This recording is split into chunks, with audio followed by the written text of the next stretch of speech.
सापेक्ष चाल relative velocity को समझे। ये ऐसी कंडीशन तब आती है जब हम दो गाड़ियों को एक दूसरे से कंपेयर करते हैं, उनकी चाल को कंपेयर करते हैं।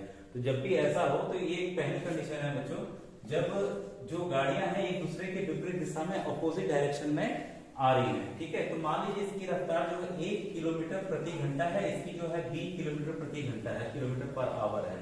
तो आप ये फील करेंगे जब भी गाड़ियां एक दूसरे की तरफ आती हैं तो गाड़ियां तुरंत मिल जाएंगी, तुरंत समय तो नहीं लगेगी, तुरंत मिल जाएंगी। तो जब भी ऐसी सिचुएशन हो कि अपोजिट डायरेक्शन में गाड़ियां आ रही हो तो सापेक्ष चाल निकालने के लिए आपको इनकी रफ्तार को, इनकी चाल को आपको जोड़ देना होगा। तो ये आपका उत्तर, इसकी जो रिलेटिव वेलोसिटी है या सापेक्ष चाल है वो निकल आएगा। तो यहाँ पे a + b किलोमीटर प्रति घंटा निकल आया। वैसे बच्चों मान लीजिए कि ये सेम एक ही डायरेक्शन जा रही है, या तो इधर या तो उधर। ठीक है, तो ये तो भाई देर में मिलेगी आपस में, क्योंकि ऑलरेडी ये भी गाड़ी भाग रही है, ये भी गाड़ी इधर ही भाग रही है। तो दूरी धीरे धीरे ये कवर करेगा। मान लीजिए इसकी स्पीड थोड़ी सी ज्यादा है तो धीरे धीरे ये कवर करेगा। तो ऐसी सिचुएशन में जब भी ऐसा हो तो जो सापेक्ष चाल आपको निकालनी है, इसकी स्पीड ज्यादा है तो ये धीरे धीरे कवर करेगा। इसकी सापेक्ष चाल क्या होगी? b - a। देखिए बच्चों, मैं कार में हूँ और इस समय जो ऑटो है वो मेरे आगे चल रहा है, तो इसको मुझे पार करने में, क्योंकि हम लोग एक ही दिशा में, देखिए इसको पार करने में मुझे समय लगेगा। ठीक है, तो यहाँ पे जब भी सापेक्ष चाल की बात होगी तो सब, देखिए मैंने ऑटो को क्रॉस कर दिया है। ठीक है, जब भी सापेक्ष चाल की बात होगी तो हम हमेशा जो गति है उसको माइनस करेंगे। ठीक है बच्चों, ये एक हाईवे का दृश्य है जिसमें गाड़ियां एक दूसरे के विपरीत दिशा में, देखिए ट्रक ने दूसरे ट्रक को तुरंत ही क्रॉस कर लिया। तो जब भी ऐसी स्थिति हो तो हमेशा सापेक्ष चाल निकालने के लिए हमें गति को जोड़ देना होता है। तो आइए अब कुछ हम प्रश्नों को करके देखें। बच्चों, आपको पहला प्रश्न आपको दिख रहा है, 100 मीटर और 80 मीटर लंबाई वाली दो रेलगाड़ी समान दिशा में गतिमान हैं।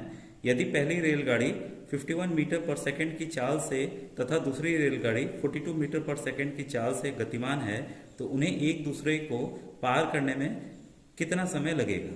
तो मान लीजिए दोनों रेलगाड़ियां हैं, एक रेलगाड़ी है एक रेलगाड़ी है, दोनों एक ही दिशा में जा रही हैं। इसकी 100 मीटर लंबाई है, इसकी 80 मीटर लंबाई है। इसकी रफ्तार जो है 51 मीटर पर सेकंड है, इसकी रफ्तार जो है 42 मीटर पर सेकंड है। क्योंकि एक ही दिशा में जा रही हैं तो इनकी सापेक्ष चाल आपको पता है।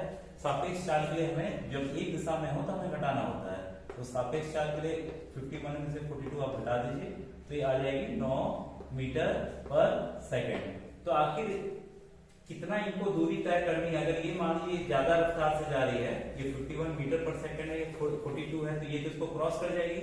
अगर इसका डब्बा यहां से यहां तक क्रॉस किया तो पहले तो इसने पूरी लंबाई कवर की, साथ में दूसरी वाली रेलगाड़ी की भी पूरी लंबाई इसने कवर की, तभी तो इसको पार कर, एक दूसरे को पार कर पाएंगे। इसलिए जो कुल दूरी ये लोग तय करेंगे, कुल दूरी जो ट्रेन की लंबाई की ही दूरी के बराबर होगा। तो हम दोनों ट्रेन की लंबाइयों को जोड़ लेंगे, ये आ गया आपका 180 मीटर। ठीक है, और हमें समय निकालना है तो आपको पता है चाल बराबर क्या होता है? चाल बराबर होता है दूरी बटा समय, दूरी बटा समय।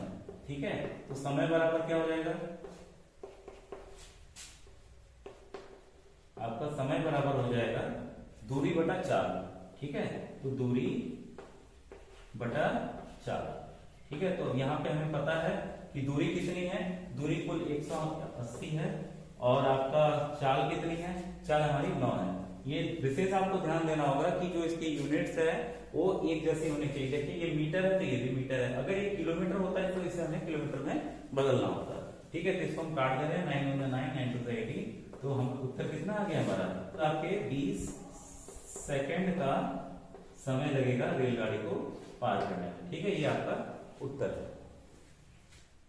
बच्चों, आपको द्वितीय प्रश्न आपको दिख रहा होगा, 100 मीटर और 80 मीटर लंबाई वाली दो रेलगाड़ी विपरीत दिशा में गतिमान हैं। यदि पहली रेलगाड़ी 10 मीटर प्रति सेकंड की चाल से तथा दूसरी रेलगाड़ी 15 मीटर प्रति सेकंड की चाल से गतिमान है तो उन्हें एक दूसरे को पार करने में कितना समय लगेगा? तो यहाँ बच्चों आपको दिख रहा है, मान लीजिए ये पहली रेलगाड़ी है जो कि 100 मीटर जिसकी लंबाई है, इसकी 80 मीटर लंबाई है और इसकी जो चाल है 10 मीटर प्रति सेकंड और इसकी चाल है 15 मीटर प्रति सेकंड है। ठीक है, तो क्योंकि ये एक दूसरे के विपरीत दिशा में ये ट्रेवल कर रहे हैं, जा रहे हैं, तो इसकी जो सापेक्ष चाल हो जाएगी वो कितनी हो जाएगी बच्चों?